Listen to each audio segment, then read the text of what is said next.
D'abord, merci de m'avoir invité d'être là pour parler à cette conférence sur la médecine vétérinaire durable. J'ai une confession à faire, je ne suis pas vétérinaire, mais j'espère que vous allez quand même tirer quelque chose d'utile de ma présentation d'aujourd'hui. Je m'appelle Isabella et je suis l'une de 2 personnes au bureau de Toronto de l'équipe OceanWise. Nous avons également un bureau à Vancouver et le bureau de Toronto s'occupe des partenariats en Ontario, au Québec et dans les provinces maritimes. Ça peut sembler être beaucoup et c'en est, mais ça nous tient occupés et c'est extrêmement intéressant. J'ai commencé ma carrière dans le monde des organismes sans but lucratif, en faisant des années de bénévolat, mu par ma passion et mon intérêt. Et j'ai fait du bénévolat auprès de beaucoup d'organisations quand j'étais jeune. La promotion du café équitable auprès des cultivateurs au Costa Rica, la plantation d'arbres chez les écoliers pour apprendre aux enfants comment pousser les arbres. Et je me suis rendu compte que tout mon travail tournait autour de la compréhension de nos relations avec l'environnement et les impacts qui en découlent. Et j'ai commencé à faire du bénévolat avec OceanWise après avoir terminé ma maîtrise sur la pêche durable en Amérique du Nord.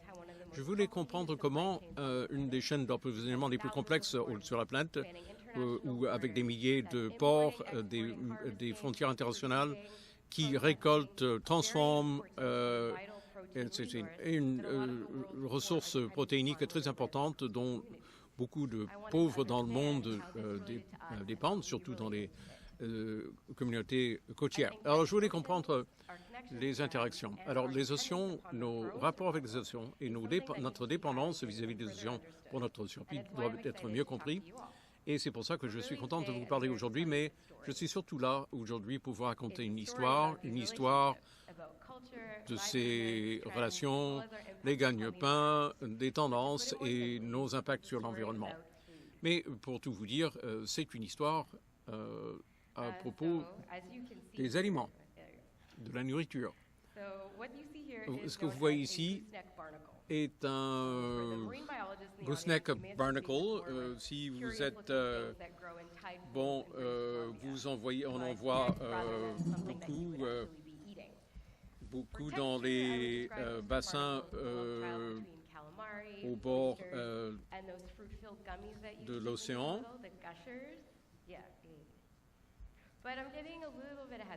Mais je m'éloigne un petit peu de mon sujet. Il s'agit en fait du pousse-pied. Alors, quel est le rapport entre OceanWise et ces petits pousse-pieds délectables? OceanWise est une instance qui fait des recommandations en pêche durable. Ça a commencé par une idée. Tout à fait à gauche, ce monsieur s'appelle Rob Clark et c'est un chef en Colombie-Britannique, à Vancouver même, et il est allé voir les gens de l'aquarium de Vancouver parce qu'il voulait savoir comment il pouvait communiquer à ses clients dans son resto qu'il faisait un effort pour aller chercher ses produits de façon durable. Alors, on a cherché des moyens de faire la promotion de produits de pêche durables et de le populariser en passant par les cuisines de restaurants. Alors ça, c'est en 2005 et maintenant nous sommes un programme national, bureau à Vancouver et à Toronto, où je suis, et maintenant nous avons quelqu'un à temps partiel à Halifax. Et nous avons des partenariats un peu partout, depuis la Colombie-Britannique jusqu'à Terre-Neuve. Le programme OceanWise travaille directement auprès de restos, de marchés, de fournisseurs de produits alimentaires et ainsi de suite, pour leur donner de l'information et pour les aider à prendre des décisions qui sont favorables aux océans. Et c'est complété par le programme Seafood Watch, qui est lié à l'aquarium de Monterey Bay, en Californie. Cette image-ci montre que les options sont mises en évidence sur les menus ou sur des présentoirs dans les magasins et aident les consommateurs à faire un choix écologique grâce au symbole qui est à côté. vous avez donc le choix en tant que consommateur et nous ne portons pas de jugement, évidemment. Ces personnes-ci sont nos ambassadeurs. Je m'excuse si je vous montre plutôt des hommes à une conférence de femmes, mais la réalité, c'est que dans le domaine des produits de la mer et des restaurants, c'est dominé par les hommes, même si OceanWise est entièrement constitué de femmes, des femmes perdues dans un océan d'hommes. Alors, des chefs sont des ambassadeurs parce qu'ils occupent une place unique au sein de la chaîne d'approvisionnement.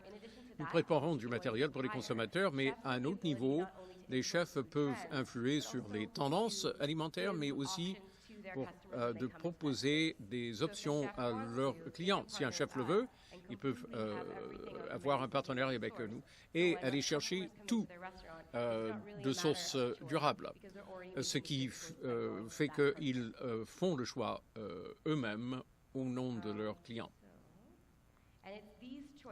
Et ce sont ces choix faits par les chefs qui nous amènent à notre petit pousse-pied. OceanWise s'est rendu compte que les pousse-pieds apparaissaient sur des menus de restaurants à la mode en Colombie-Britannique et des chefs venaient nous dire « Est-ce que je peux mettre ça sur mon menu? Si je suis à 100% OceanWise, est-ce que ça va si je l'inclus ?» Des clients me posent des questions. Ils voulaient savoir si c'était durable comme produit.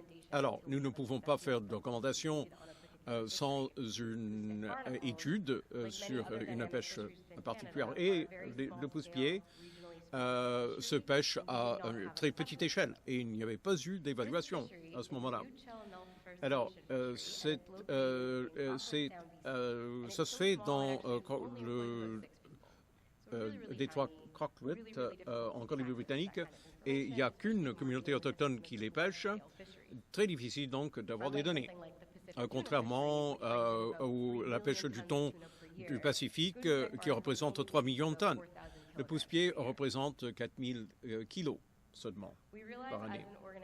Alors, on s'est rendu compte qu'il y avait des options au Canada qui sont importantes dans notre culture alimentaire et au gagne-pain des Canadiens. Nous ne pouvions pas faire de recommandations dans beaucoup de cas parce qu'on n'avait pas les moyens et pour résoudre ce problème, nous avons décidé d'engager un spécialiste de la pêche à petite échelle qui serait capable d'aller faire des évaluations pour nous. Et son premier projet portait sur le pousse-pied.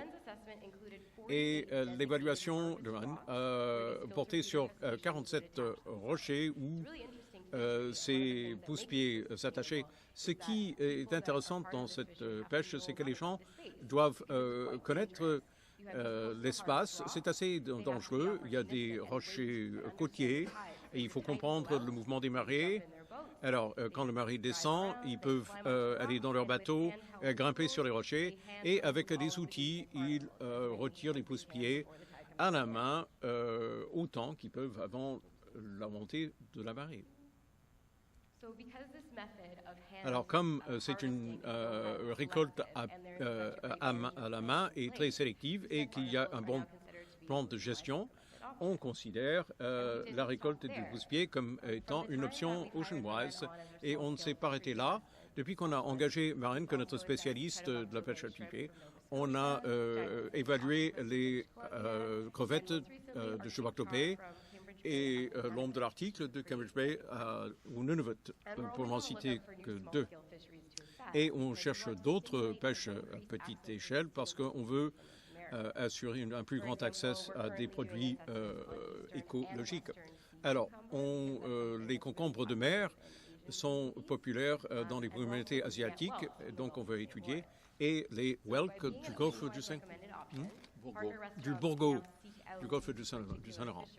Alors, désormais, les chefs peuvent se tourner vers ces sources, sachant qu'il y a des données scientifiques qui nous permettent de les recommander. Alors, quels sont les critères qu'on emploie pour déterminer la durabilité d'une pêche? L'espèce doit être d'une réserve en santé et abondante. La pêche secondaire doit être limitée. Bon, une autre espèce qui est rejetée à la mer, morte ou en train de mourir, c'est une perte. La pêche doit être efficacement gérée et les dommages à l'environnement ou à l'habitat doivent être limités.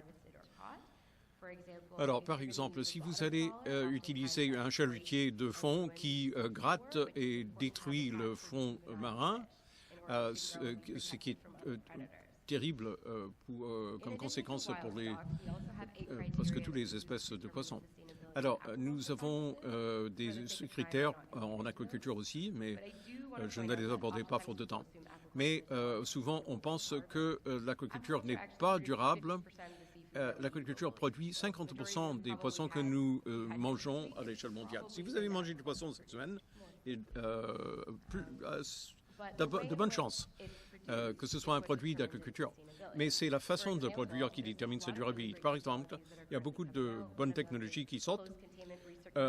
Les systèmes circulation en circuit fermé qui sont complètement distincts des corps d'eau. C'est une excellente façon de contrôler l'espace et donc de minimiser les risques, ce qui rend cette option beaucoup plus durable. Pour cela, mais si on continue à travailler avec tout le monde, depuis les chefs jusqu'aux producteurs, aux pêcheurs, nous avons appris beaucoup de choses. La surpêche et d'autres pratiques ont de sérieuses conséquences pour la santé des océans. Et utiliser les chefs pour répandre un message qui tend vers la durabilité est une façon de protéger des pêches.